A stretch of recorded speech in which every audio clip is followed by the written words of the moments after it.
Assalamualaikum warahmatullahi wabarakatuh.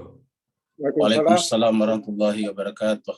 Waalaikumsalam warahmatullahi wabarakatuh. Alhamdulillahirrahmanirrahim. Wassalatu wassalamu ala Muhammadi wa alihi tahirin. Walanatullahi ala adaihim ajma'in. Asyhadu an la ilaha illallah wahdahu la syarikalah. Wa asyhadu anna Muhammadan abduhu wa rasuluh. Innallaha wa malaikatahu yusholluna 'alan nabi ya ayyuhalladzina amanu shallu 'alaihi wa sallimu taslima. Allahumma salli ala Muhammad wa ali Muhammad. Allahumma salli ala Muhammad wa ali Muhammad. Allahumma salli ala Muhammad wa ajil farajahum.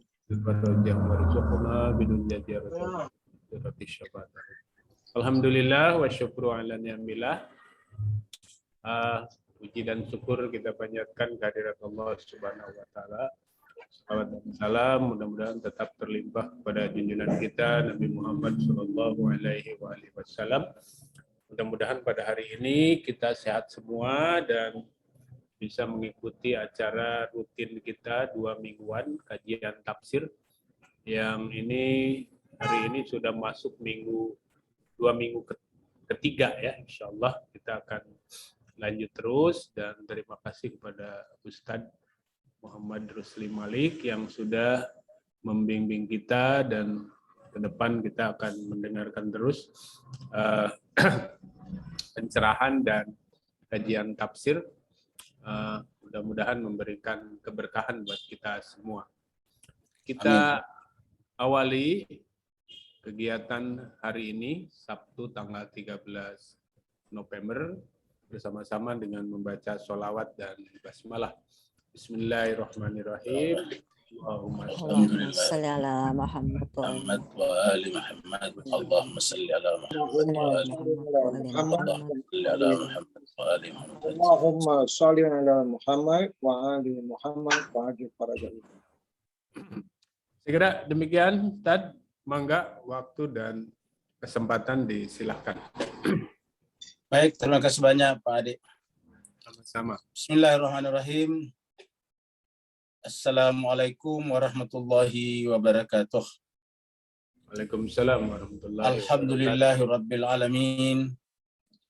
Alladzi anzala al-Qur'ana hudan lin-nasi wa bayyinatin minal huda wal furqan. Asyhadu an la ilaha illallah wahdahu la syarikalah. Wa asyhadu anna Muhammadan abduhu wa rasuluh wa habibuhu wa khatamun nabiyyin wal mab'utsu rahmatan lil alamin. Allahumma salli ala habibina wa syafi'ina wa maulana Abil Qasim al Mustafa Muhammad. Allahumma salli ala Muhammad wa ali Muhammad.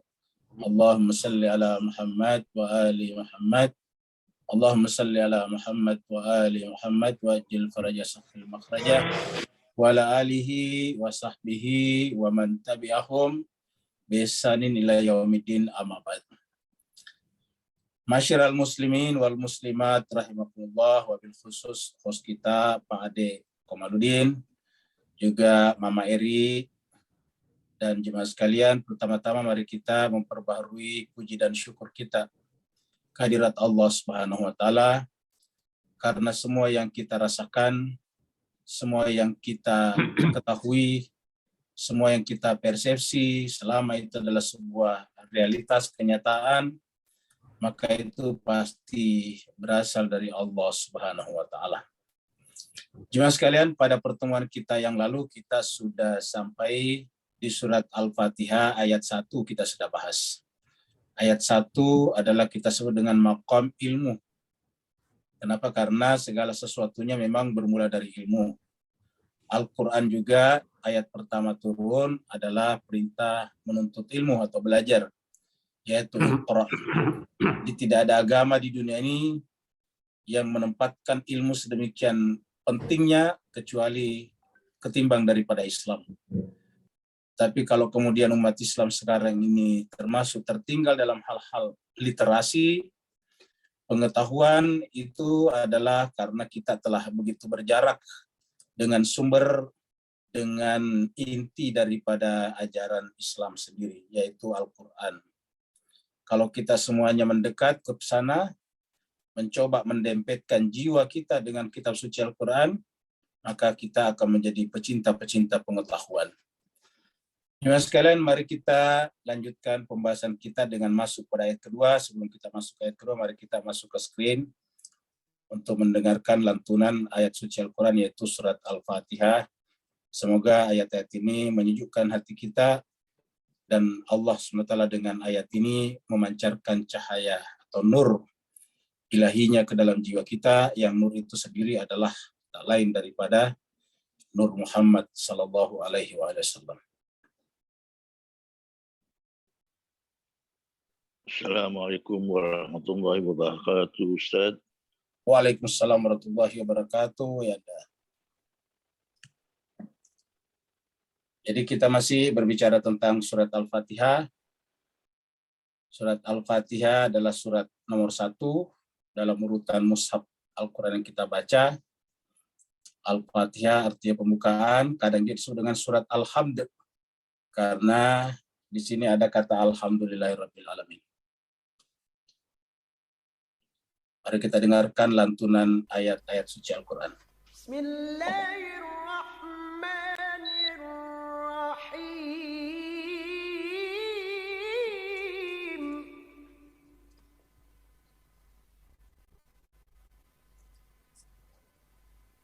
Alhamdulillahi rabbil alamin.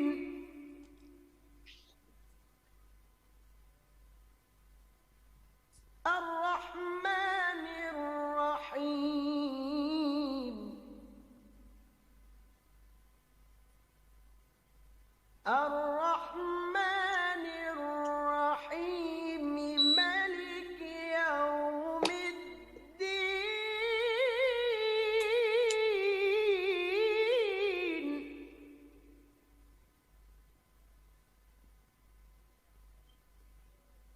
Iyyaka na'budu wa iyyaka nasta'in.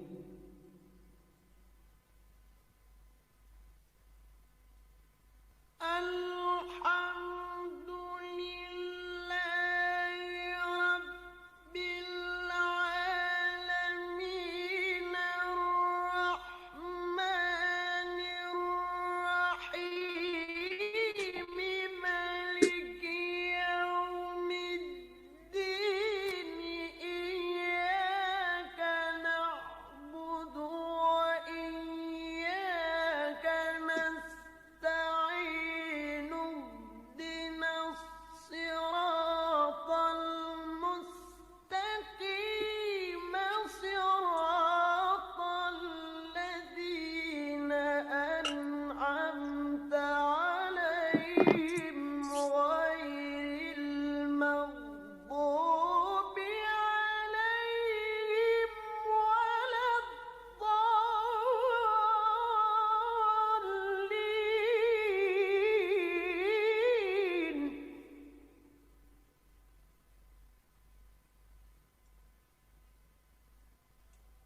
Siratal ladzina an'amta 'alaihim ghairil maghdubi 'alaihim waladdallin.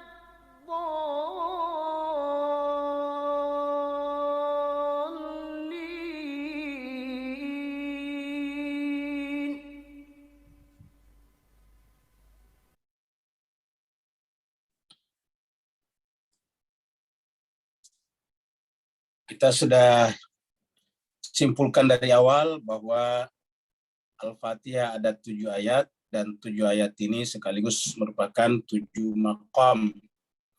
Maqam pertama adalah maqam ilmu. Maqam artinya strata, tingkatan, kelas, level. Jadi maqam pertama adalah maqam ilmu. Ketika kita mengucapkan Bismillahirrahmanirrahim, jadi harusnya ini bukan hanya bacaan, tetapi sekaligus komitmen kita untuk memulai segala sesuatunya dengan pengetahuan. Karena tanpa pengetahuan, kita berada dalam kegelapan. Kegelapan adalah ketiadaan. Jadi ada 7 makam semuanya. Ilmu, syukur, iman, takwa, taslim, istiqomah, dan wilayah. Ini akan kita bahas satu persatu. Pada pertemuan terakhir kita sudah sampai di ayat 1 ini, yaitu Bismillahirrahmanirrahim, kita sudah selesaikan.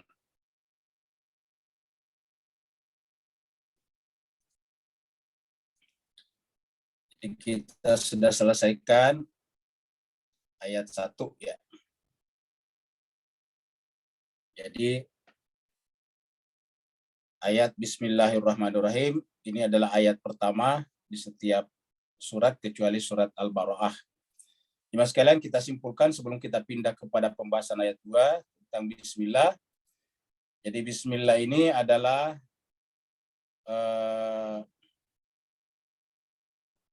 perantara atau penyambung. Jadi kalau kita Bismi ini adalah berada di bawah, ya. Jadi ini adalah kita sebut dengan wilayah bawah, kemudian ini adalah wilayah atas. Kalau kita ingin ke atas, kita harus melalui ini. Jadi kita tidak bisa masuk ke alam atas kalau tidak melalui ini. Jadi tidak ada orang yang bisa loncat, bisa langsung masuk ke sini. Ini tidak ada. Harus melalui melalui huruf ba. Huruf ba bersama dengan nama Allah Subhanahu wa taala, nama baru kemudian bisa ke Allah. Di Allah kita sebut dengan ini alamnya dia, alam lahut. Kita tidak bisa sampai ke sini kalau tidak melewati ini. Jadi kalau kita sebut ini alam bawah, ini alam atas, kita yang berada di alam bawah, kita tidak bisa langsung ke atas. Kita sudah sampaikan ayat yang paling terkenal berkenaan dengan ini ialah di dalam surat Ali Imran ayat 31 ketika Allah SWT berfirman, "Qul in kuntum tuhibbunallaha fattabi'uni yuhibbukumullah." Qul, katakanlah Muhammad, in kuntum jika kalian tuhibbunallah, cinta kepada Allah, maka fattabi'uni, harus ikut sama saya. Fattabi'uni, harus bersama saya, ittiba dengan aku. Baru kemudian yuhibbukumullah, baru Allah cinta kepada kalian. Jadi harus ikut di sini, baru kemudian Allah mencintai kita. Jadi kita sebagai manusia bawah ini, kita harus ikut di sini. Kalau kita tidak ikut di sini, ya tidak bisa kita masuk di sini. Jadi syarat untuk masuk ke sini harus melewati ini. Pintu ke sini tidak akan terbuka kalau tidak melewati ini. Kenapa? Karena kita tidak bisa mengenal Allah kalau tidak melewati ini pintunya. Jadi kita tidak bisa mengenal Allah kalau tidak mengenal nama itu. Dan kita tidak mengenal nama daripada segala nama ini kalau kita tidak melalui huruf ba. Jadi kita sebut ini adalah pintunya pintu. Ya, kalau Nabi menyebut ismnya ini adalah merupakan kotanya, sedangkan ba-nya adalah merupakan pintunya. Jadi kita tidak bisa sampai kepada Allah kalau tidak melewati kata bi ismi ini. Ingat, bi ismi ada dua kata, ba, bi, dan ismun. Bi atau ba adalah merupakan huruf jar, itu adalah penyambung dengan, bersama. Baru kemudian isim adalah nama Allah. Nama Allah di sini yang dibicarakan bukan hanya sekedar nama, karena Tuhan tidak pernah mempunyai nama hanya seperti nama saja, seperti kita. Kalau kita namanya kan asal ditempel saja. Nama kita misalnya sabar, tapi kan belum tentu hakikatnya sabar. Nama kita syukur, tapi belum tentu hakikatnya syukur. Jadi nama kita terkadang hanya sekedar identitas belaka saja. Kalau Allah punya nama, itu bukan hanya sekedar nama, tetapi merupakan hakikat. Jadi kalau disebut dengan isim, nama, maka secara otomatis itu adalah sesuatu yang sifatnya ada hakikat. Tidak seperti kita, kalau misalnya disebut tadi sabar, belum tentu ada sabar pada dirinya. Belum tentu ada hakikat sabar pada dirinya. Nah, nama inilah yang kemudian menjadi langkah kita sampai kepada Allah, karena Allah sebetulnya ini hakikatnya tidak bernama. Jadi ketika Allah sebagai disebutkan dalam kata qul huwallahu ahad, dia tidak bernama.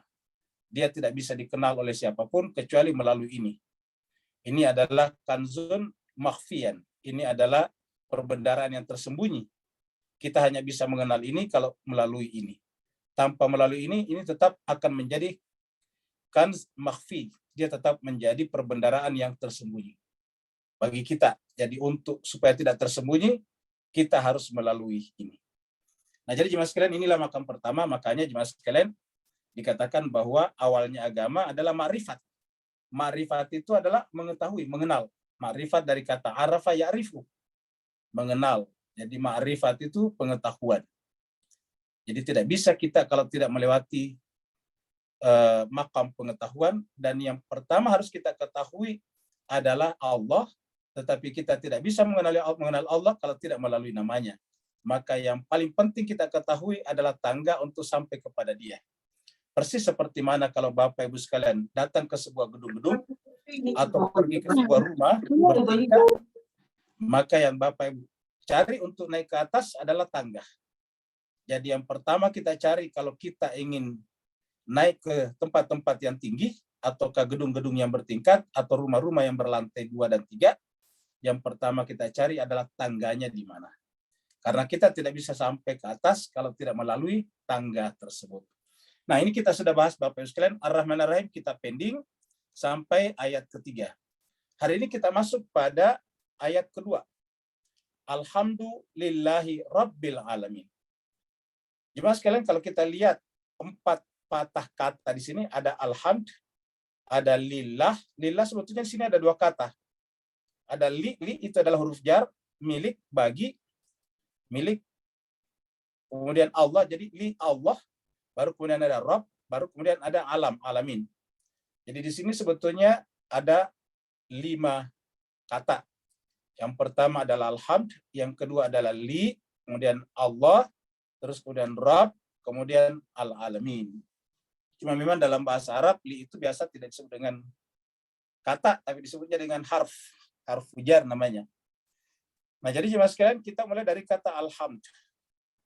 Alhamdu ini ada satu asal kata dengan kata hamidah. Jadi alhamdu ini dari kata hamidah. Ya.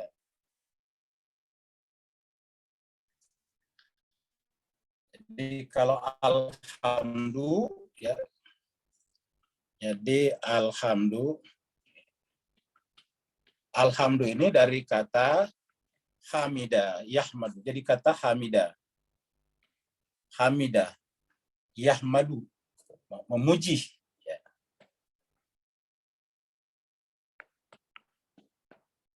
Jadi hamidah yahmadu, memuji.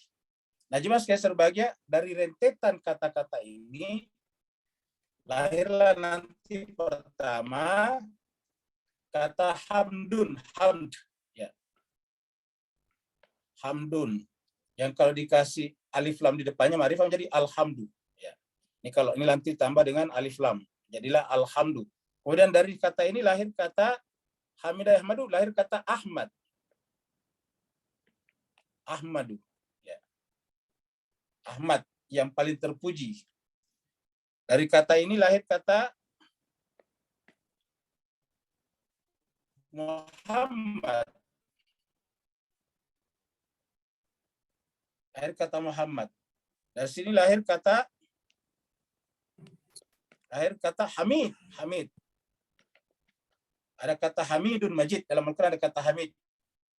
Ya. Jadi jemaah sekalian berbahagia, ini dari satu asal kata. Jadi Bapak bisa lihat bahwa dari kata hamidah yahmadu ini lahirlah pertama adalah kata alhamdu, yang kemudian disebutkan dalam ayat 2 tersebut. Ini adalah kita sebut ini adalah untuk Allah. Ini adalah Allah. Ini adalah Allah SWT.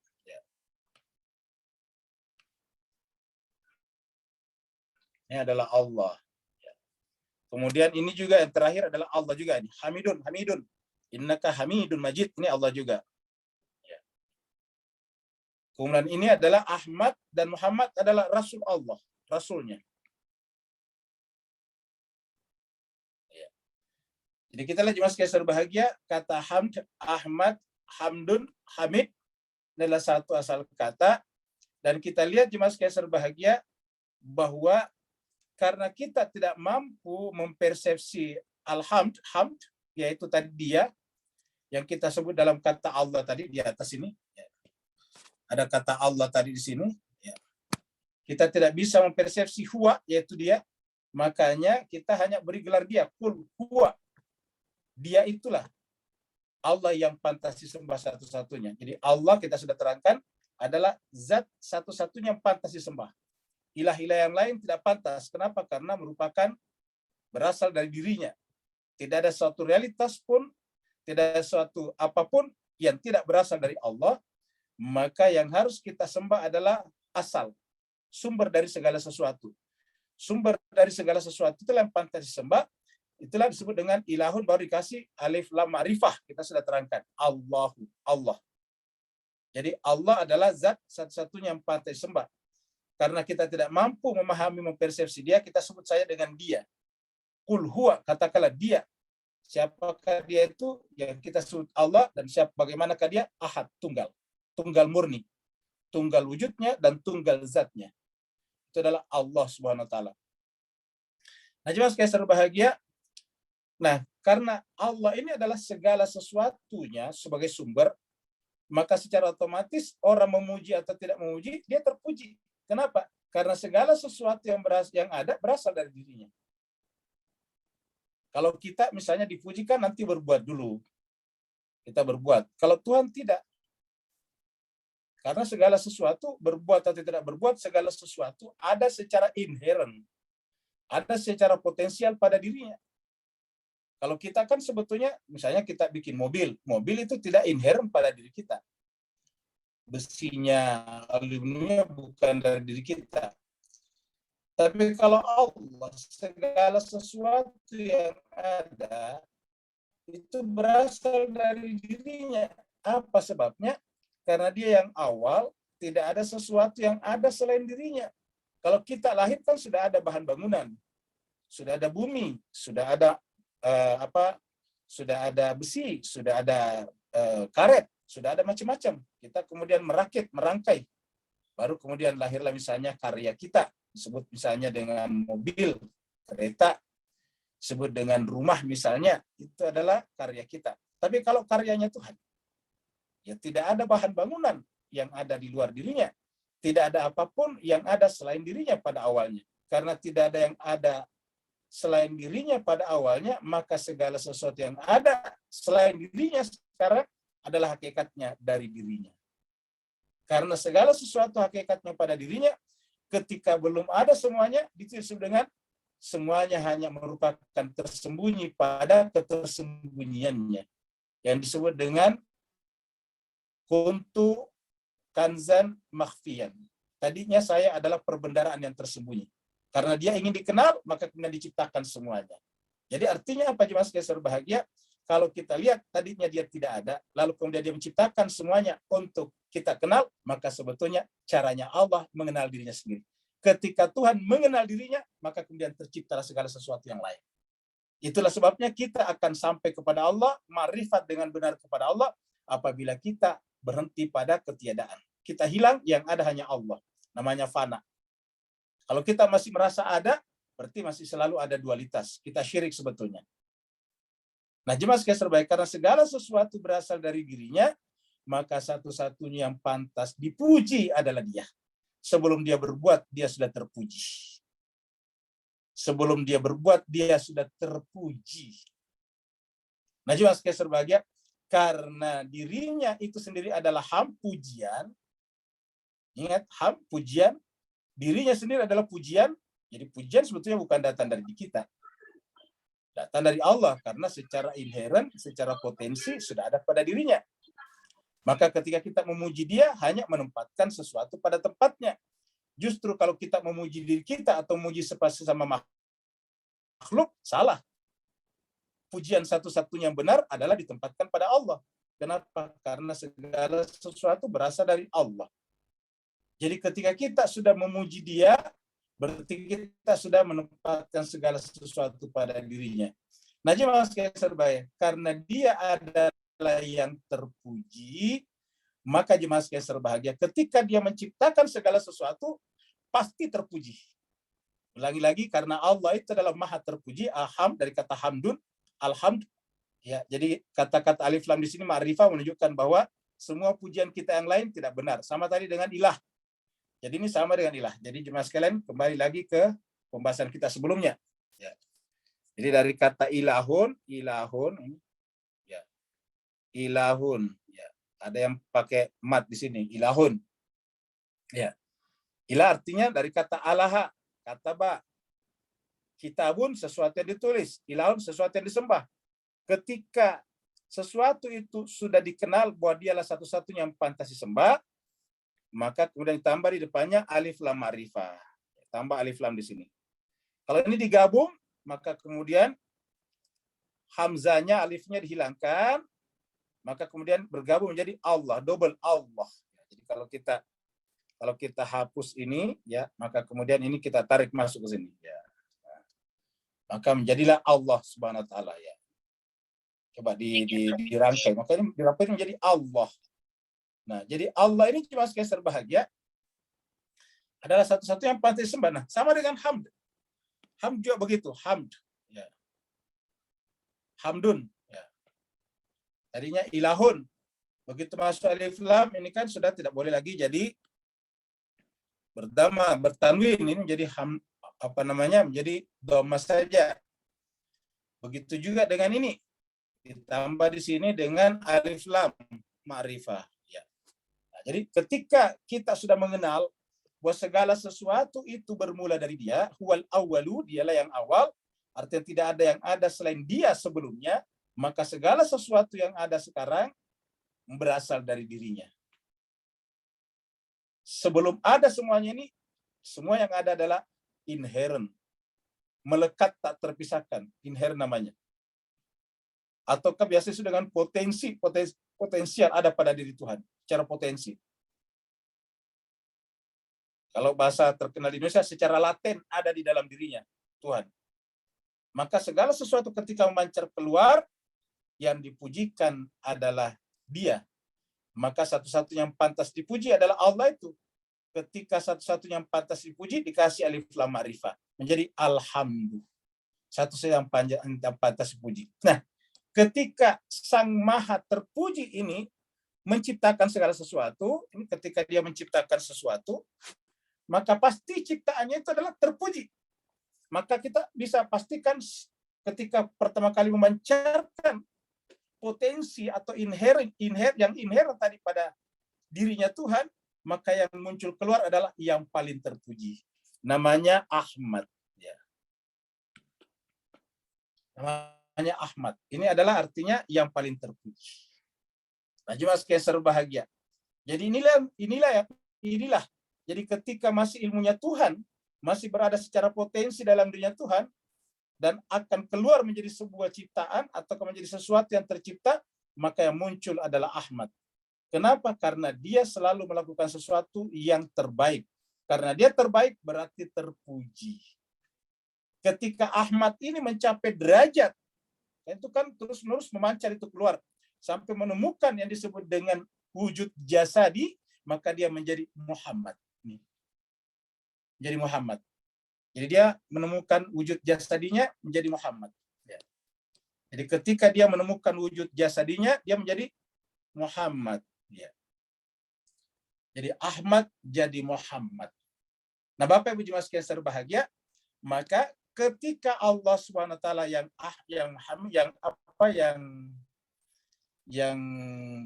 hamdan, alham tadi alhamdulillah ini, atau yang kita sebut dengan alhamdulillah di sini, melakukan perbuatan, maka perbuatan itu adalah yang terpuji. Ya. Nah, jemaah sekalian berbahagia, karena yang terpuji adalah Ahmad, maka kita tidak akan bisa sampai kepada Dia kalau tidak melalui Ahmad. Persis sama tadi ayat pertama. Bismillah. Karena Ahmad inilah nanti yang menjadi isim di situ. Ismullah. Jadi isim itu boleh dikatakan adalah segala sesuatu yang muncul dari Allah. Isim namanya. Ya. Ketika masuk dalam alam pluralitas, dia menjadi asma. Ya. Ketika menjadi perbuatan af'al. Af'al itu kan sudah banyak perbuatan. Setiap perbuatan punya nama. Setiap tindakan punya nama.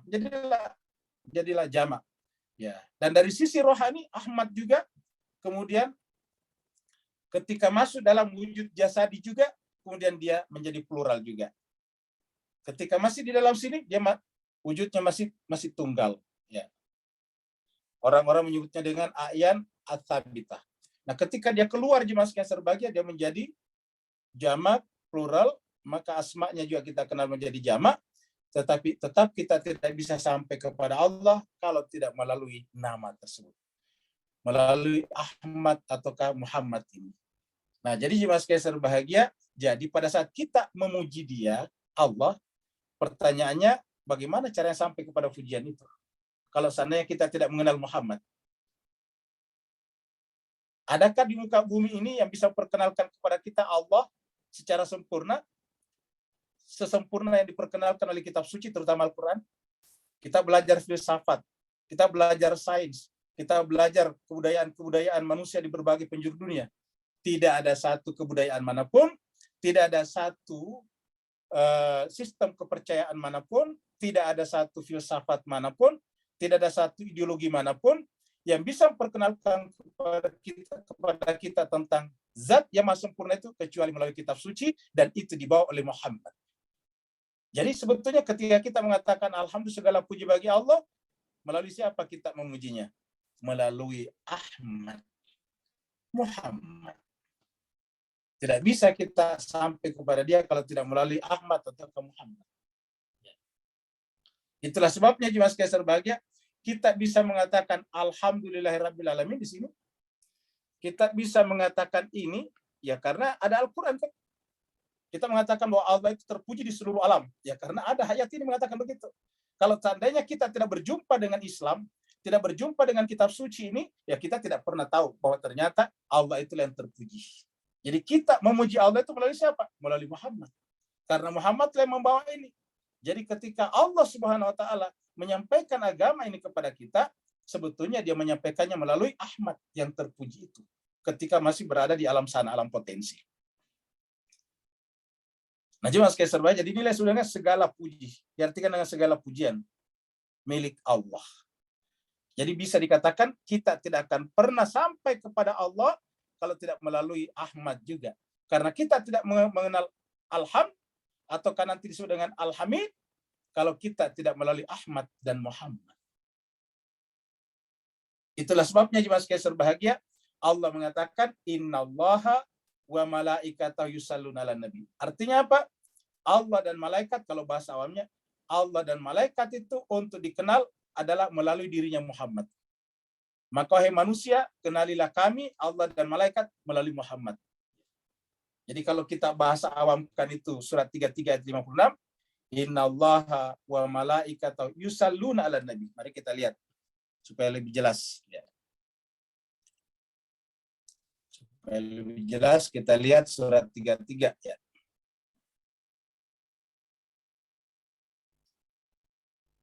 Ayat 56.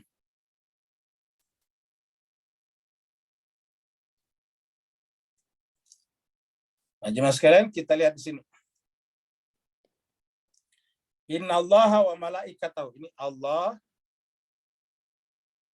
Kemudian ini adalah malaikat.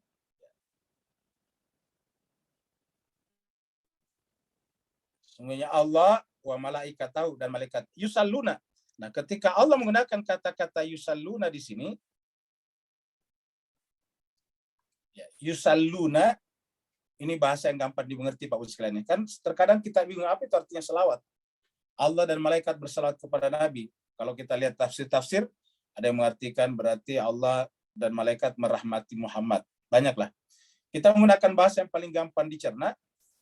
Yusalluna kita artikan Allah dan malaikat meletakkan dirinya pada diri sang Nabi. Yusalluna meletakkan dirinya pada diri sang Nabi. Ya, jadi kita tidak bisa mengenal Allah SWT. Jadi kita tidak bisa mengenal Allah ini, Allah, malaikat, kalau tidak melalui sang Nabi. Kenapa? Karena Allah, malaikat meletakkan dirinya. Coba Bapak sekalian, dengan metodologi sains apa? Dengan metode ilmu pengetahuan apa kita bisa mengenal malaikat? Tidak ada kaidah pengetahuan yang bisa masuk di dalamnya. Karena dalam kaidah sains yang ditentukan oleh para ahli sains sekarang mengatakan bahwa sesuatu disebut ilmu itu apabila terverifikasi dengan panca indera empirical. Mereka menyebutnya dengan kata-kata logiko, hipotetiko, verifikatif. Jadi kalau tidak verifikatif ya tidak bisa. Nah, bagaimana caranya memverifikasi malaikat? Ya, jadi Jemaah sebagai untuk mengenal Allah dan malaikat, terutama malaikat juga adalah melalui Nabi. Karena Allah dan malaikat meletakkan dirinya untuk kita kenal pada diri Nabi. Kenapa? Karena Nabi ini punya wujud jasadi. Karena dia punya wujud jasadi, bisa kita persepsi, bisa kita kenal. Ya, kalau dia tidak punya wujud jasadi, mana bisa kita persepsi? Ya, melalui mempersepsi wujud jasadinya, kita mengenal wujud rohaninya. Wujud jasadinya kita persepsi disebut dengan Muhammad. Wujud rohaninya kita sampai namanya Ahmad. Jadi innallaha malaikatahu yusalluna 'alan nabi. Nah, baru kemudian setelah Allah mengatakan dirinya dan malaikat meletakkan dirinya pada nabi sehingga agar untuk dikenal melalui nabi. Maka baru dikatakan ya ayyuhalladzina amanu sallu. Sallu ini adalah perintah Allah. Sallu. Kalau kita artikan tadi yusalluna meletakkan dirinya, berarti kata-kata sallu bisa kita artikan letakkan dalam dirimu padanya. Allah telah meletakkan dirinya pada Nabi. Maka orang beriman, letakkanlah dirimu pada diri Nabi. Kalau kamu tidak meletakkan dirimu pada diri Nabi, kamu tidak bisa mengenal Allah dan malaikat. Kenapa? Karena Allah dan malaikat hanya bisa kita persepsi melalui Nabi. Oleh sebab itu, letakkanlah dirimu, letakkanlah pengetahuanmu, letakkanlah ma'rifatmu kepada Nabi. Jadi hanya dengan ma'rifat kepada Nabi, ingat hakikat manusia tadi apanya? Pengetahuannya. Tanpa pengetahuan, manusia tidak disebut manusia, dia hewan. Jadi letakkanlah pengetahuanmu pada diri sang Nabi. Jadi rahasia terbesar yang bisa kita kaji manusia adalah Nabi. Allah tidak bisa kita kaji. Kita tidak bisa menjangkaunya. Yang bisa kita jangkau adalah An-Nabi. Maka ma'rifatlah, letakkanlah pengetahuan kepada sang Nabi. Siapa yang tidak memahami Nabi secara hakiki, secara sebenarnya, dia akan gagal, dia akan terpental. Karena tidak mungkin sampai kepada Allah dan alam malakut kalau tidak melalui sang Nabi. Maka ya ayyuhalladzina amanu sallu. Letakkanlah dirimu. Fokuskanlah pengetahuanmu pada diri sang Nabi. Karena begitu kamu nanti memahami sang Nabi, ternyata yang kamu pahami adalah Allah dan alam malakutnya. Alaihi wasallimu. Apa itu tasallimu sebetulnya? Kita artikan lebih gampang lagi bahasa awam. Dan serahkan dari dirimu kepada sang Nabi dengan penyerahan yang sempurna. Sallimu, serahkanlah dirimu kepada sang Nabi dengan penyerahan yang sempurna. Karena penyerahan diri kepada Nabi yang sempurna, hakikatnya penyerahan diri kepada Allah dan malaikat. Makanya ada di surat ini juga, surat Al-Ahzab, bahwa bagi orang beriman, Nabi itu lebih utama daripada dirinya sendiri.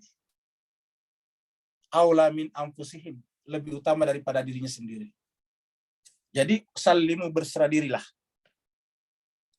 Jadi kita artikan di sini berserah dirilah. Ya. Maka aja kan taslim artinya berserah diri. Berserah dirilah kepada Nabi dengan penyerahan diri yang sempurna. Di sini kita bisa memahami apa makna ya ayyuhalladzina amanu taqullaha haqqa tuqatih wala tamutunna illa wa antum muslimun. Illa wa antum muslimun. Muslim dari kata sallimu. Wa antum muslimun. Jangan pernah mati kecuali berserah diri. Wa antum muslimun. Berserah diri kepada siapa? Kepada Allah. Tapi melalui siapa? Melalui Nabi. Jadi kita tidak akan sampai di sini. Itulah sebabnya ada kata-kata yang sangat terkenal. Inni silmun liman salamakum. Wa harbun liman harabakum. Wa waliyun liman walakum. Wa aduun liman adakum. Kenapa? Karena kita harus sama dengan Nabi. Kalau kita masuk ke sini, harus apa? Harus berdamai dengan siapa yang berdamai dengannya, dan sekaligus juga menolak siapa yang menolaknya. Kita harus bersama dengan dia. Ini silmun. Kata dari sini juga liman salamakum. Wa harbun liman harabakum. Siapa yang mengangkat bendera perang kepada Nabi, kita juga harus mengangkat bendera perang kepadanya. Kenapa? Memerangi Nabi, memerangi Allah dan malaikat. Itulah sebabnya Allah dan Nabi tidak bisa dipisahkan dengan kata-kata ini. Innallaha wa malaikatahu yusholluna 'alan nabi. Ya ayyuhalladzina amanu shallu 'alaihi wa sallimu taslima. Nah, jemaah sekalian berbahagia, kalau kita sudah paham ini, maka kita berarti yang kita pahami juga sekaligus adalah ayat ini. Alhamdulillah, segala puji hanya bagi Allah saja. Jadi segala puji hanya bagi Allah, tidak kepada yang lain. Jadi li di sini adalah milik Allah. Apabila ada pujian, bahkan kita sendiri pengen ada pujian yang melekat pada diri kita, berarti kita salah. Mari kita lihat ayat ini. Surat Ali Imran.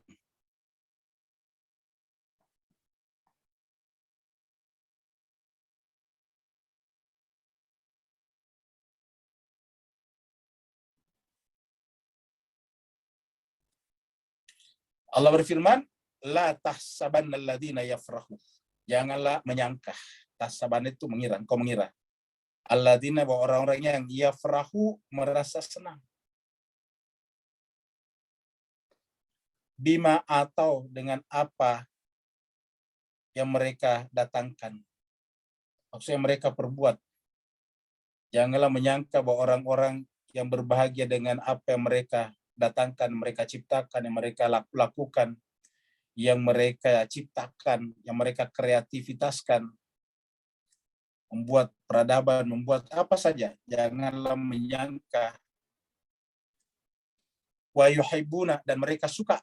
Yuhibbuna, mereka senang, mereka cinta. An yuhmadu, untuk dipuji. Lihat. Yuhmadu tadi dari kata hamidah yahmadu. Karena ini bentuk fa'il pasif yuhmadu. Ini asal kata dari kata hamidah. Hamidah yahmadu menjadi humida yuhmadu, dipuji. Jadi yuhmadu. Jadi wa yuhibbuna an yuhmadu. Dia suka untuk dipuji bima lam yaf'alu, padahal bukan perbuatannya.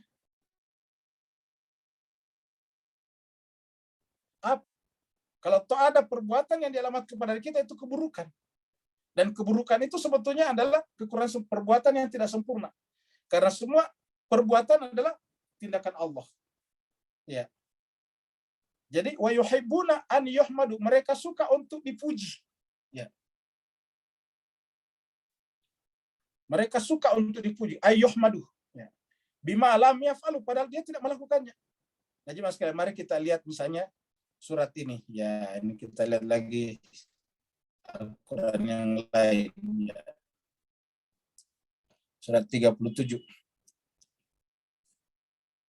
Ayatnya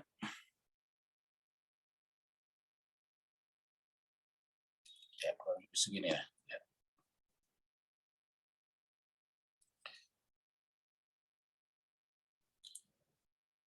Ini adalah dialog Nabi Ibrahim alaihissalam dengan masyarakatnya, terutama Namrud. Ya, jadi ini adalah dialognya. Ya, jadi ini kalau kita simpulkan dari atas, melihat melihat sembahan kaumnya, Nabi Ibrahim mengatakan qala inni saqim. Kata-kata sakim di sini, saya sakit, maksudnya saya tidak nyambung dengan apa yang kalian sembah. Tidak masuk di akal saya. Ya. Kalau bahasa kitanya, perbuatan kalian itu falasi. Qala inni sakim, saya tidak cocok. Tidak sesuai dengan akal sehat saya. Kalian menyembah patung-patung berhala. Fatawallau anhu mudbirin. Maka mereka menolak Nabi. Ingat tadi, menolak Nabi kan berarti menolak Allah. Jadi menolak Nabi Ibrahim, seraya mereka meninggalkannya. Faraga ila alihatihim faqala ala ta'kulun. Kemudian mereka pergi diam-diam kepada berhala mereka. Faraga, ya pergi ila alihatihim. Ilah mereka. Faqala, seraya berkata, ala ta'kulun. Apakah kalian tidak makan? Nanya kepada berhala-berhala mereka. Malakum la tantiqun. Kenapa kalian tidak menjawab? Jadi jemaah sekalian berbahagia, jadi Nabi Ibrahim ceritanya datang kepada patung-patung itu, tapi diceritakan ini supaya kita manusia mengenal. Faqbalu ilaihi yazifun. Qala atabuduna ma tanhitun. Kemudian Nabi Ibrahim mengatakan kepada mereka, ya, masyarakatnya, apakah kalian menyembah atabuduna ma tanhitun, sesuatu yang kalian buat sendiri. Atabuduna ma apa-apa tanhitun yang kalian buat, kalian pahat-pahat sendiri. Wallahu khalaqakum wa ma ta'malun. Sementara Allah mencipta kalian dan apa yang kalian kerjakan. Ya. Jadi kita lihat jangan sekalian berbahagia, atabuduna ma tanhitun. Salah satu perbuatan itu adalah memahat. Jadi ingat, ma tanhitun itu adalah apa yang kalian pahat, apa yang kalian buat. Memahat itu kan perbuatan. Ya, memahat itu membuat patung. Nah, perbuatan memahat atau perbuatan membuat sesuatu itu adalah perbuatan yang diciptakan Allah. Coba, apa namanya, sakim, ini disebut dengan sakim. Ini namanya dengan tidak mantiki. Iya, Allah yang menciptakan perbuatan itu, yaitu perbuatan mampu memahat, mampu mengayunkan tangan, mampu membuat apa namanya alat, lalu kemudian Allah menciptakan batu-batuan itu, lalu kemudian mereka pahat. Perbuatan memahat adalah ciptaan Allah, batu adalah ciptaan Allah, tetapi kemudian yang mereka sembah adalah patung tersebut. Ini kan tidak rasional, tidak make sense. Itu yang disebut tadi dengan ini sakim. Atabuduna ma tanhitun. Apakah kalian menyembah sesuatu yang kalian buat sendiri? Bukankah perbuatan kalian ciptaan Allah juga? Coba. Wallahu khalaqakum wa ma ta'malun. Dan Allah sendiri yang menciptakan kalian. Wallahu khalaqakum wa ma ta'malun. Allah lah yang menciptakan kalian dan apa yang kalian perbuat. Jadi semua yang kalian perbuat ciptaan Allah. Jadi tidak ada satu perbuatan kita yang bukan perbuatan Allah SWT. Jadi apapun, tidak ada apa-apa selain daripada Allah. Kita mencari nafkah, kita pergi apa saja profesi kita semuanya, apa saja profesi Bapak Ibu sekalian, itu namanya perbuatan, pekerjaan, aktivitas, activity, semuanya itu adalah perbuatan yang Allah ciptakan. Kita tidak bisa memancing kalau kita tidak berikan tangan untuk memancing. Kita tidak bisa memancing kalau Allah tidak ciptakan besi untuk menciptakan kail. Kita tidak bisa memancing kalau di samudra tidak ada ikannya. Semuanya adalah Allah. Allahu khalaqakum wa ma ta'malun. Allah menciptakan kalian dan apa yang kalian perbuat. Nah, ketika Nabi Ibrahim berkata begini, mereka tidak bisa berkata apa-apa. Kecuali satu, melawan dengan kekerasan. Ya, ketika mereka tidak mampu berargumentasi tadi, ketika mereka tidak bisa mendatangkan burhan, di dalam Al-Quran berkali-kali Tuhan mengatakan, hatu burhanakum in kuntum shadiqin, datangkanlah burhan kalian kalau kalian benar. Ketika tidak mampu melakukan itu, yang berbicara adalah kekerasan. Yaitu, mari kita bakar Nabi Ibrahim. Mereka berkata, "Bnu lahu bunyanan." Bangunlah bangunan. Maka kemudian bangunan yang terbuat dari api unggun yang besar, lalu kemudian kita lemparkan Ibrahim ke dalam api itu. Jadi ketika mereka tidak mampu berbicara lagi pada tataran rasionalitas, pada tataran intelek, pada alur nalar yang benar, maka bahasa mereka adalah bahasa kekerasan. Ibnu lahu bunyanan, buatlah untuk Nabi Ibrahim bangunan perapian, api unggun yang besar seperti gunung. Fa'alquh, baru kemudian kita lemparkan dia fil jahim, ke dalam api yang menyala-nyala itu. Nah, jadi jemaah sekalian berbahagia, maka seluruh perbuatan kita hakikatnya adalah perbuatan Allah Subhanahu wa taala. Tidak ada satu perbuatan kita yang bukan perbuatan Allah. Maka pertanyaannya Bapak Ibu sekalian, adakah tempat bagi kita untuk dipuji? Seperti tadi dalam ayat ini. Ya. Betapa banyak orang ingin dipuji perbuatannya. Padahal mereka tidak melakukannya. Yuhibbuna an yuhmadu. Mereka suka sekali. Bahkan mereka merasa tersanjung kalau dia dipuji. Mereka merasa senang kalau dipuji. Begitu dia dipuji, bahkan ada istilah ABS, asal Bapak senang. Orang suka dipuji. Wa yuhibbuna an yuhmadu, mereka senang sekali untuk dipuji. Padahal apapun yang dipujikan sebetulnya malam yaf'alu. bukan mereka yang melakukannya. Bima lam yaf'alu, bukannya dia melakukannya. Kenapa? Karena satu-satunya pelaku perbuatan adalah Allah Subhanahu wa taala. Jadi satu-satunya pelaku perbuatan adalah Allah. Maka ketika mereka suka untuk dipujikan, ini adalah tindakan yang keliru. Yuhmadu bima lam yaf'alu. Fala tahsabannahum bimafazati minal adzab. Janganlah mereka menyangka mereka akan dapat azab. Jadi Bapak Ibu sekalian, kalau kita lihat di sini, kalau kita suka mengalamatkan pujian itu pada diri kita, maka pada dasarnya ini ada ancaman azab. Fala tahsabannahum bimafazati minal adzab. Janganlah pernah menyangka bahwa orang itu akan bisa terlepas, bisa lolos daripada azab. Kenapa? Karena dia mengakui sesuatu yang bukan miliknya. Apapun milik Allah, tapi tiba-tiba kita klaim milik kita. Kita pengen dipuji. Harusnya kan Allah yang dipuji. Itulah sebabnya kalau ada orang memuji kita, langsung kita cepat alhamdulillahirabbil alamin. Yang terpuji hanya Allah. Kita tidak pantas dipuji. Misalnya orang dipuji karena kecantikannya. Sebetulnya kecantikan itu dari mana? Coba. Dari Allah. Orang dipuji karena kegagahannya, kegantengannya. Kegantengan itu dari siapa? Dari Allah. Orang dipuji karena kesehatannya. Kesehatan itu dari mana? Dari Allah. Orang dipuji karena ilmunya, pengetahuannya, itu pengetahuan dari apa? Dari Allah. Tidak ada apapun yang pantas dipuji dari kita. Jadi segala pujian yang kita alamatkan pada diri kita, maka itu adalah salah alamat. Masuk kategori dia suka dipuji, yuhibbuna an yuhmadu bima lam yaf'alu. Dia suka dipuji padahal sesuatu itu bukan dia melakukannya. Maka orang seperti itu fala tasabanu bimafazati minal adzab. Jangan kira orang seperti itu akan lolos daripada azab. Walahum adzabun alim. Bagi mereka ada azab yang pedih. Kenapa?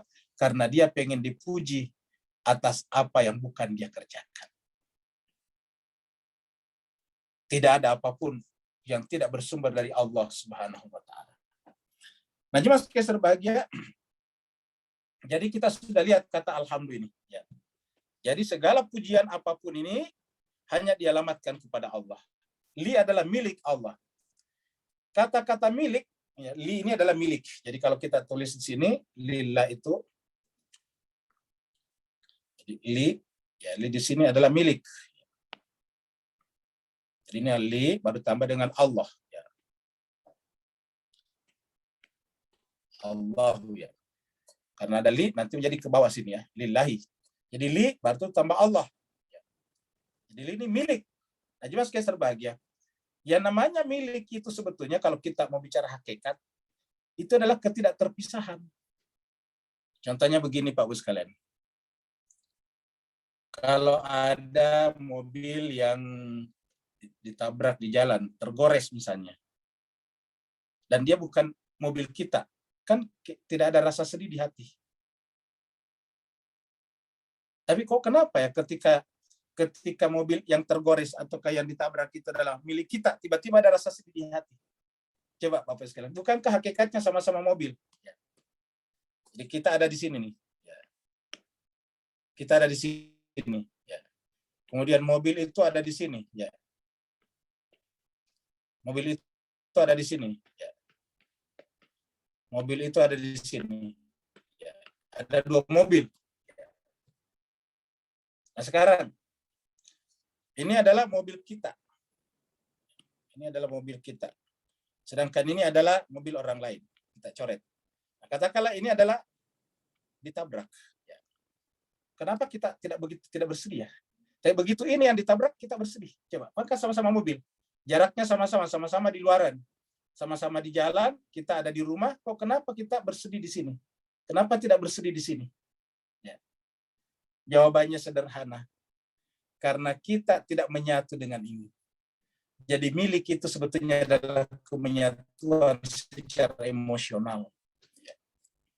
Jadi ketika kita merasa memiliki mobil itu, kita menyatu secara emosional. Ketika kita merasa memiliki rumah itu, kita menyatu secara emosional. Nah, dalam kaitannya dengan milik Allah, itu adalah bukan hanya emosional, tapi secara hakikat. Lebih daripada emosional. Jadi yang namanya milik Allah adalah tidak pernah terpisah dengan miliknya. Beda dengan tadi di sini, kita ada di sini, ini kita ada di sini, ini kita ada di sini, mobilnya ada di sini, ini kan ada jarak nih. Ya. Ini ada jarak. Nah, kalau Allah antara Allah dengan miliknya kan tidak ada jarak. Karena ciptaan Allah tidak berada di luar dirinya. Kalau ciptaan Allah berada di luar dirinya, berarti ada jarak antara Allah dengan makhluknya. Tidak ada jarak. Jadi sebetulnya semua aktivitas kegiatan penciptaan ini hanya berlangsung pada diri Allah Subhanahu wa taala saja. Tidak berlangsung di luarnya. Jadi hanya berlangsung di dalam diri Allah Subhanahu wa taala.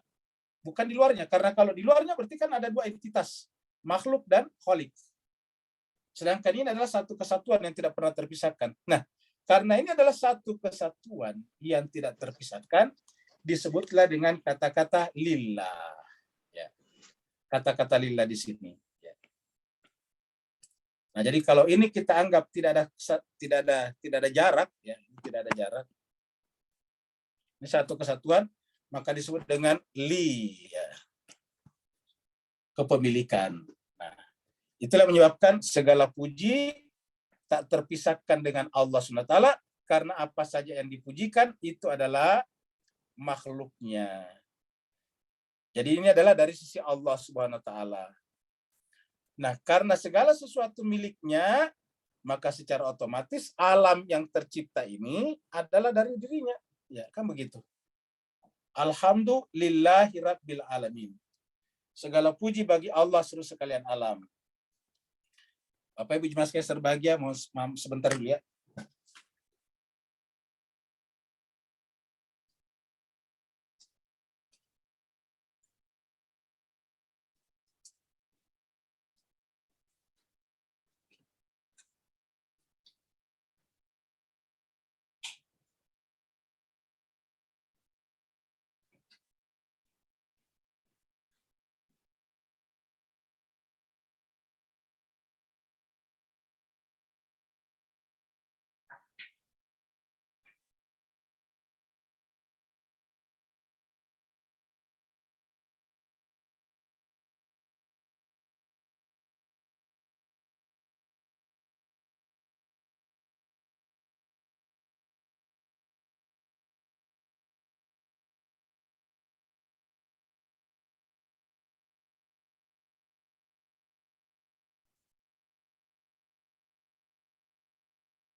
Bapak Ibu sekalian, mohon maaf tadi ada sedikit gangguan teknis. Jadi jemaah sekalian, kita teruskan tadi ya, mohon maaf sekali lagi. Jadi alhamdulillahirabbil alamin. Apa itu alamin? Tadi itu Rabb. Jadi kata Rabb dulu kita lihat. Jadi jemaah sekalian, kata-kata Rabb ini dalam Al-Qur'an digunakan bukan hanya untuk Tuhan, tapi juga digunakan untuk manusia. Seperti misalnya Nabi Yusuf ketika digoda oleh Zulaikha, dia menyebut majikannya dengan Rabbi. Ya, jadi kata Rabbi itu adalah digunakan juga untuk manusia. Jadi kata Rabb, kita lihat di sini ayatnya. Kita lihat surat Yusuf.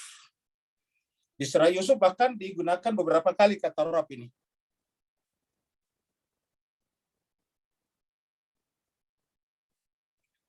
Surat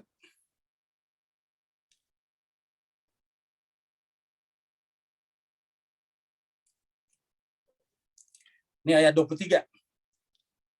Warawadatul lati huwa fi baitiha. Lalu kemudian Zulaikha menggoda, mendatangi Yusuf. Allati yang huwa fi baitiha. Wanita itu yang terhadap Yusuf yang fi baitiha, ada di rumahnya. An nafsihi, untuk kepentingan dirinya. Wa ghallaqatil abwaba, lalu kemudian dia menutup pintu-pintu. Wa qalat, lalu kemudian berkata kepada Yusuf, haita laka, wahai Yusuf, kesinilah engkau.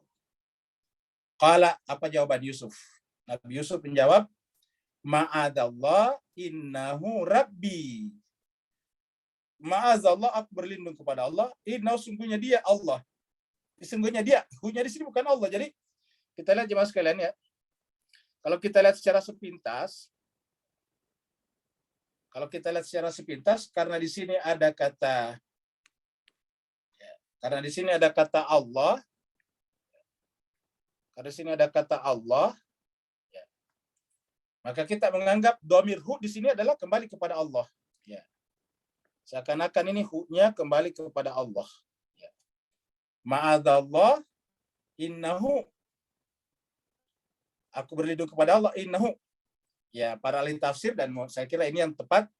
Hu-nya ini adalah dhamir terhadap suami Nabi Yusuf. Suami Zulaikha maksudnya. Innahu, sungguhnya suamimu, ataukah dia suamimu itu, ataukah majikanku itu, Rabbi.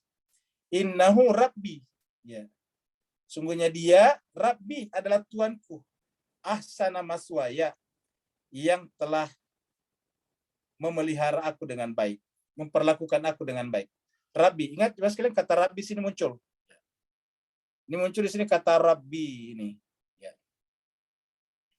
Innahu Rabbi. Jadi ini Rabbi, ya-nya ya mutakallim, Tuhanku atau Tuanku ya. Kalau di kita, kalau kepada Allah kita sebut dengan Tuhan. Kalau kepada sesama disebut Tuan. Ya. Tapi sebetulnya kan sama saja, haknya dihilangkan. Garu dengan gaharu sama saja. Ya. Jadi Rabbi, sesungguhnya Tuanku itu, suamimu itu, ahsana maswaya, telah memperlakukan aku dengan sebaik-baiknya. Nah, jadi jemaah sekalian berbahagia, jadi kata-kata Rabbi di sini digunakan, dan ini beberapa kali dalam surat Yusuf ini. Nanti ketika Nabi Yusuf didatangi oleh orang di dalam penjara, berjumpa dengan pemuda di penjara, juga menggunakan kata-kata Rabb untuk majikan pemuda itu berkali-kali. Nah, jadi kesimpulannya kata Rabb ini jemaah sekalian itu bukan hanya berlaku pada Tuhan, tapi pada siapa saja yang punya fungsi mendidik, memperlakukan dengan baik, mendidik dengan baik. Bahkan kata Rabb ini juga kita gunakan untuk kedua orang tua kita. Jadi anak kepada orang tuanya juga menggunakan kata-kata Rabbi. Coba kita lihat. Kita lihat surat 17. Kita lihat surat 17. Ayatnya 22. 23 ya. 23, kemudian 24 nih. Ya. Wahfid lahuma janahaz zulli. Ini kepada kedua orang tua. Kepada kedua orang tuamu, wahfid lahuma janahaz zulli. Merendahlah, turunkanlah lahuma kepada keduanya. Janahaz zulli. Janah itu artinya kemampuan, kelebihan. Misalnya kita seorang sarjana, ibu kita, orang tua kita bukan sarjana. Kita punya pengetahuan, ibu kita sekolahan, orang tua kita tidak sekolahan. Kata-kata janah ini secara bahasa artinya sayap. Jadi artinya sayap itu kan yang membuat kita burung terbang.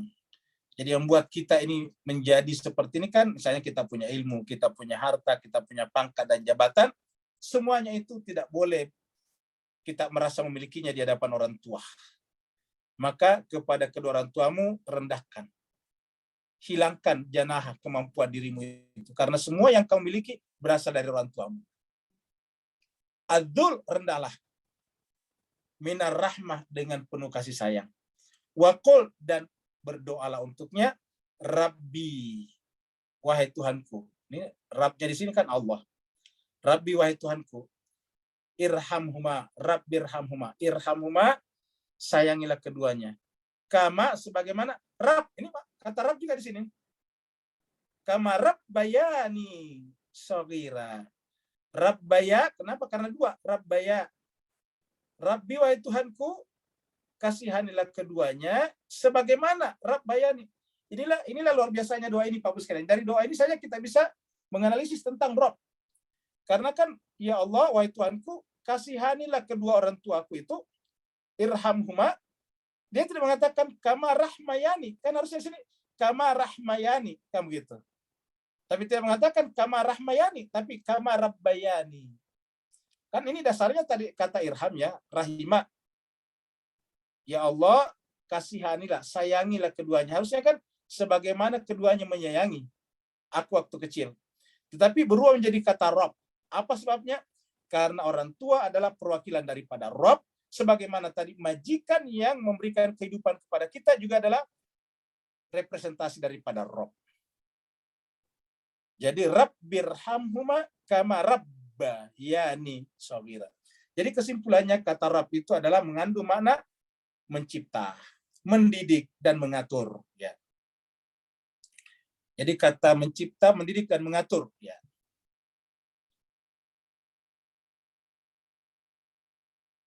Jadi jemaah sekalian, ini adalah kata Rabb di sini mengandung makna mencipta, mendidik, mengatur. Ya, dialah yang alam semesta ada keteraturan, tercipta dan ada edukasi di alam semesta. Kemudian yang terakhir adalah al-alamin. Kata-kata alam ini satu kata dengan ilmu. Ini alam ini dari kata ilmu. Jadi alamin. Jadi jemaah sekalian, kita lihat di sini. Ya. Dari kata alima, ini alima, ya'lamu, ya. Ya'lamu, ya. Alima ya'lamu. Alima mengetahui. Dari sini muncul kata ilmu, jadi ilmun, ya. Ilmun, ya. Jadi saya kata muncul ilmu. Orang yang berilmu isim fa'ilnya namanya alim, alim. Tulisannya Pak sekalian namanya fa'il nih. Alimun, ya, alimun. Jadi bacanya alimun. Orang yang berilmu. Orang yang berilmu. Nah, bentuk jamaknya ulama atau alimuna. Alim. Nah, sekarang coba alam tadi apa? Bedanya cuma sedikit. Di lamnya di fathah. Kan tadi sama tulisannya, lihat. Ya. Nih. Kita lihat di sini juga sama kan? Ini A, ya. Bedanya di sini adalah ini di fathah, ini yang saya lingkari. Mimnya di kasrah gara-gara ini tadi, ini gara-gara lam apa? Huruf jar di sini. Lillahi rabbil alamin. Jadi kesimpulannya adalah alam. Nih. dari kata alim. Jadi begitu di fathah lamnya, ini kita fathah menjadi alam. Begitu di kasrah menjadi alim. Ya. Alim yang mengetahui. Alam artinya apa? Yang diketahui. Ya. Jadi alam ini adalah sesuatu yang diketahui. Ya, jadi boleh dikatakan alim itu isim fa'ilnya, alamnya itu adalah maf'ulnya yang diketahui. Jadi alam semesta ini adalah yang kita ketahui. Ya. Yang kita ketahui tentang siapa? Tentang penciptanya. Makanya disebut dengan dari kata alam lahirlah kata alamat. Jadi dari alam ini kita bisa mengenal Rabb tadi. Ya, kita mengenal tadi Rabb. Ya, ini Rabb. Ya. Jadi dari alam ini kita bisa mengenal Rabb. Ya, jadi melalui alam ini. Jadi dengan demikian Mas Kaisar Bagja, tidak ada pengetahuan manusia yang bukan dari alam. Kalau itu pengetahuan yang sifatnya empirik. Dengan demikian alam ini satu asal kata dengan kata alamat. Jadi ilmu atau alam ini adalah sains itu, pengetahuan itu, knowledge itu adalah merupakan alamat. Apa artinya alamat? Tempat kita mencari pemilik alamat. Siapakah pemilik alamat itu? Yang tadi disebut dengan diberi gelar dengan kata Rabb di sini, yaitu Allah Subhanahu wa taala yang kita sebutkan di sini sebagai Ar-Rahman Ar-Rahim. Bapak Ibu Jemaah sekalian berbahagia, waktu kita sudah cukup lewat. Sekali lagi mohon maaf tadi agak tersendat sedikit. Mudah-mudahan ada manfaatnya. Insya Allah kita lanjutkan pada pertemuan berikutnya pada ayat 3. Berarti hari ini kita selesai ayat 2, yaitu makam syukur. Jadi apa namanya syukur? Yaitu bukan hanya mengucapkan Alhamdulillah, tetapi dalam pengetahuan kita, dalam ma'rifat kita, dalam jiwa kita, tidak ada sesuatu pun yang pantas dipujikan karena tidak ada satu perbuatan pun yang bukan perbuatan Allah Subhanahu wa taala. Terima kasih banyak wa'alafu minkum. Kita kembalikan kepada host dan moderator kita, Pak Ade Komaludin. Silakan Pak Ade. Terima kasih Ustadz. Sudah banyak sekali yang disampaikan. Tentunya barangkali ikhwan-ikhwan ada yang masih penasaran, ada yang perlu ada tambahan penjelasan. Masih bisa, Tad? Silakan masih. Ya, silakan kalau masih ada Bapak dan Ibu. Enggak.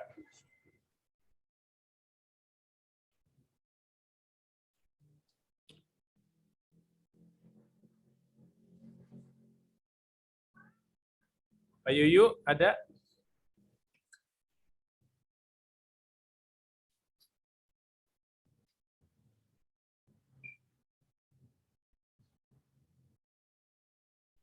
Kayaknya nggak ada nih, Tat. Iya, berarti. Oh, ada tuh. Halo, Pak Ade. Assalamualaikum. Salam, alhamdulillah. Ustaz mau tanya. Ya. Assalamualaikum. Waalaikumsalam warahmatullahi wabarakatuh. Tadi kan dijelasin kalau bahwa segala yang pujian itu layaknya memang ditujukan untuk Allah. Nah, bagaimana korelasinya antara dengan ikhtiar gitu loh? Kan kita kan juga melakukan sesuatu. Mau tanya itu aja sih, antara korelasi ikhtiar dengan bahwa segala yang terjadi ini adalah yang pantas pujian itu hanya kepada Allah. Udah itu aja, makasih Ustadz. Baik, terima kasih banyak. Jadi coba sekali ini pertanyaan yang menarik ya. Biasa kita mengatakan bahwa milik kita adalah ikhtiar. Memang kita punya hak berikhtiar, tetapi ikhtiar juga perbuatan Allah. Karena ikhtiar itu dari kata ikhtara yakhtaru, memilih, dari kata khair. Jadi ikhtiar itu memilih yang baik, memilih yang terbaik. Nah, pencipta kebaikan itu siapa? Allah Subhanahu wa taala. Yang berikan kepada kita kemampuan memilih siapa? Allah Subhanahu wa taala. Yang berikan kepada kita alat untuk memilih akal, Allah Subhanahu wa taala. Jadi kalau kita berikhtiar pasti pakai akal karena memilih yang terbaik. Akal itu adalah dari Allah. Pilihan-pilihan yang tersedia juga dari Allah. Kekuatan kita untuk berbuat juga dari Allah. Jadi tidak ada apapun yang bukan dari Allah. Iya, makasih Ustadz. Jadi pilihan dari Allah. Kemampuan kita untuk memilih juga dari Allah. Alat untuk memilih itu akal juga dari Allah. Sebetulnya kita hanya bekerja dalam wilayah Allah. Seperti itu. Iya, Ada lagi yang lain? Assalamualaikum Ustaz. Nanya Ustaz. Waalaikumsalam warahmatullahi wabarakatuh. Silakan Pak Saban. Ustaz, berkenaan dengan kalimah Alhamdulillah, kadang-kadang kalimah Alhamdulillah itu juga boleh menjadi perkara yang apa yang boleh dikatakan mungkin menjadi syirik kepada Allah ataupun menyakiti orang lain. Misalnya kata ada sesuatu perkara yang berlaku. Kita ada dua orang, A dengan B. Apabila B terselamat daripada kecelakaan, maka kita kata Alhamdulillah. Jadi bagaimana dengan keadaan dengan A? Seolah-olah menghina si A. Allahuakbar, Ustaz. Mungkin berikan pencerahannya.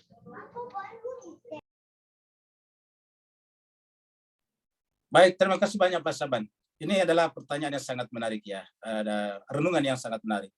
Perlu kita sampaikan Bapak Ibu sekalian buat terus terang kita ini, termasuk saya Al-Fakir ini, ucapan kita Alhamdulillah ini baru sekedar ucapan saja sebetulnya.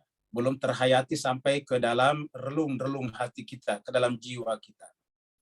Ya, kalau kata Imam Khomeini, kalau kita mengucapkan kata-kata Alhamdulillah, La ilaha illallah, iyyaka na'budu wa iyyaka nasta'in, ini terus terang kita masih berdusta di hadapan Allah. Ya. Lalu apakah kita harus berhenti mengucapkannya? Kata Imam Khomeini, tidak. Kita justru mengambil berkah daripadanya. Kita ini baru bertabarruk. Jadi kita ini baru bertabarruk kepada Allah melalui kata-kata Alhamdulillah, la ilaha illallah.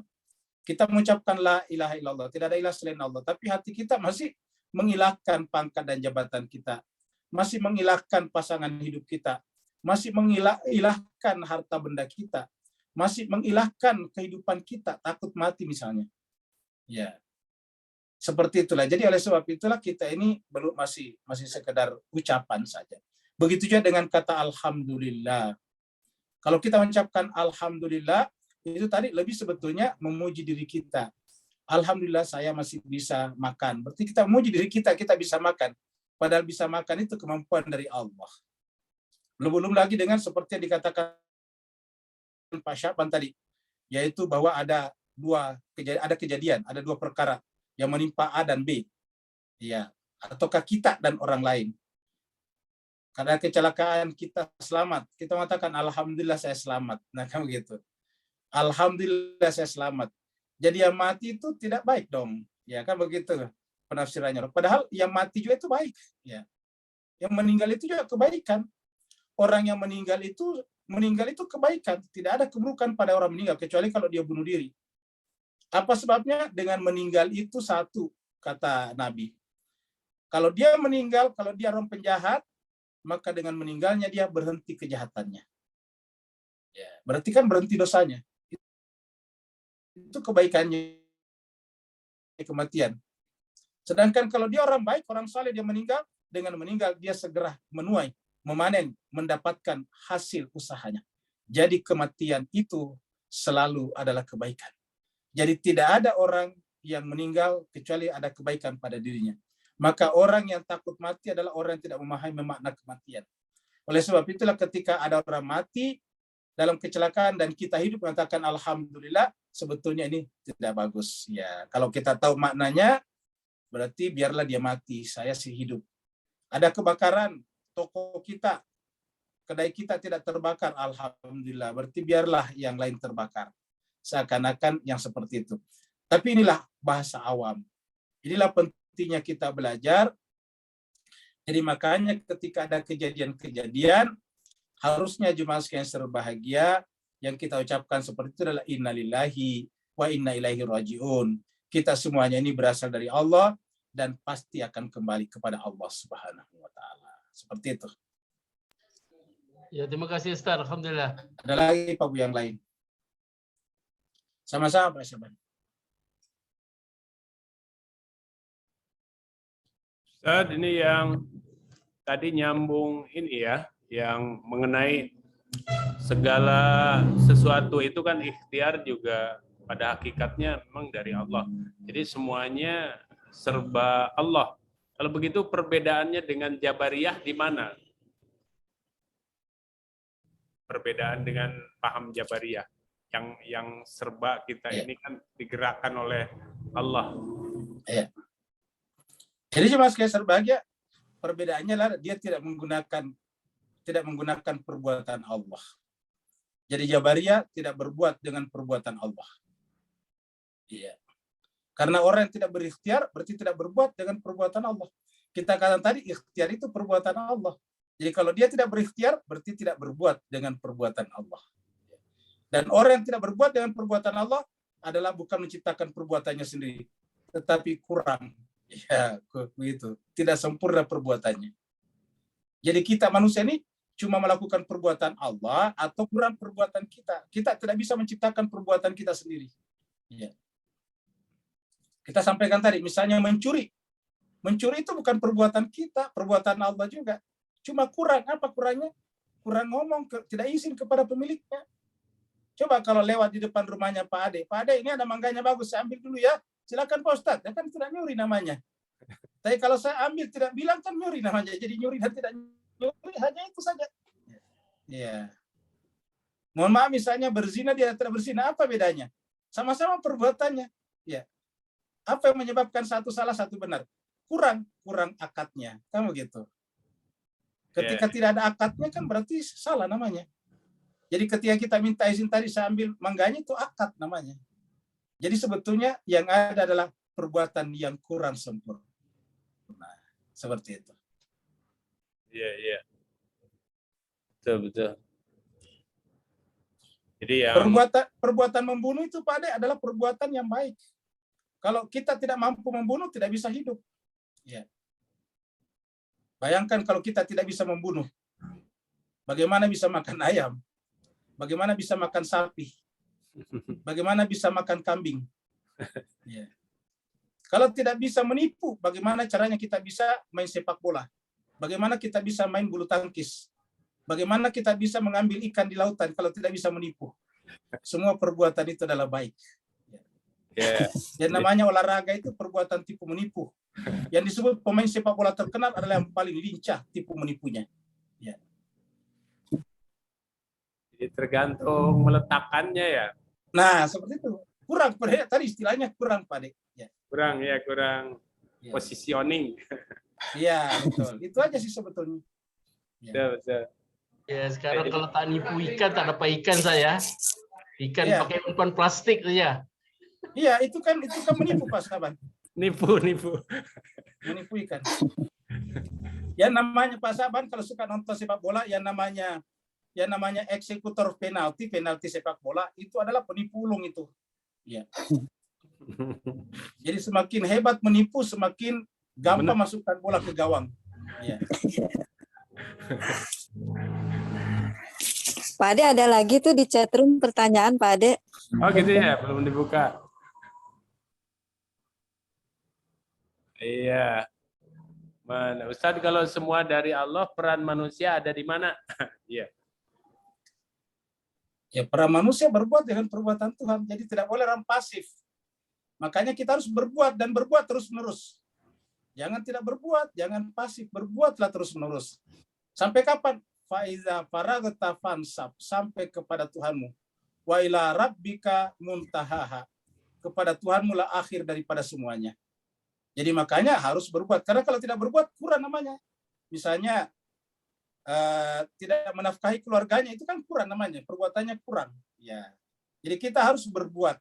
Semuanya perbuatan itu adalah mengantarkan kepada kesempurnaan. Makanya kalau kita ingin berjumpa dengan Allah, yang diminta apa? Perbuatan. Ingat, kalau kita ingin berjumpa dengan Allah, perbuatan dulu. Nah, mari kita masuk ke screen dulu, lihat. Ya. Kita lihat dulu screen di Al-Quran, supaya jelas. Bahwa untuk berjumpa dengan Allah harus perbuatan. Ya. Ini suratnya.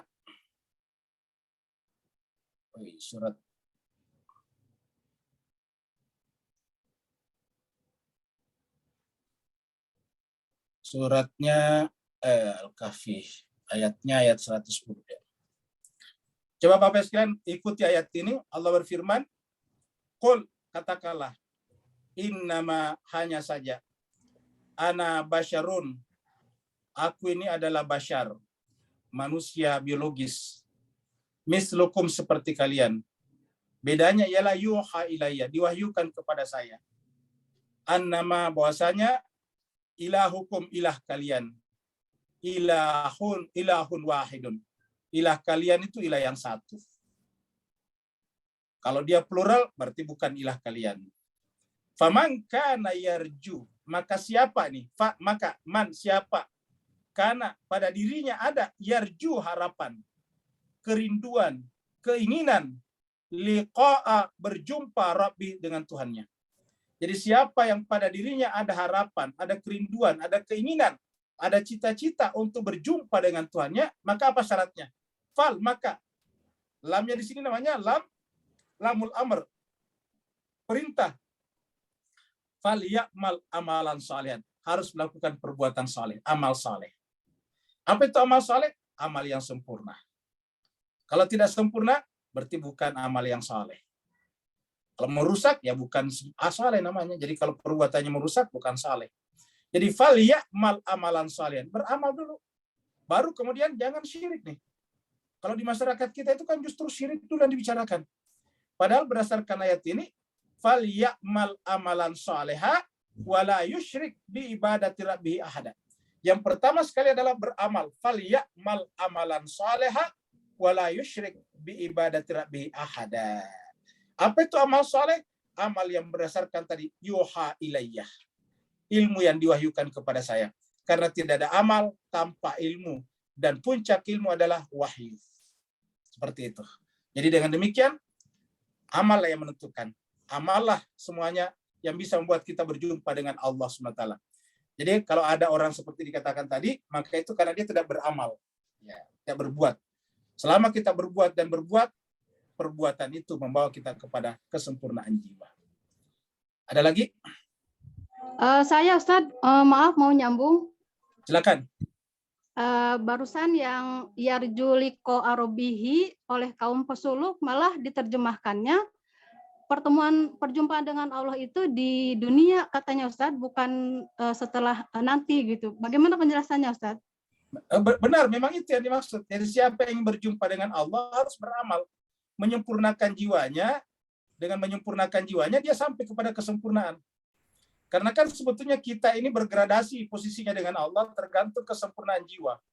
Semakin tidak sempurna jiwa kita, semakin jauh dari Allah.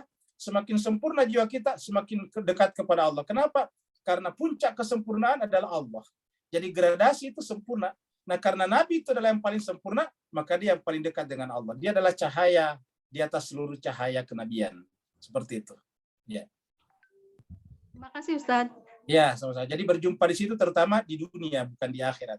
Karena tidak mungkin kita berjumpa di akhirat kalau tidak berjumpa dengan Allah di dunia. Ya.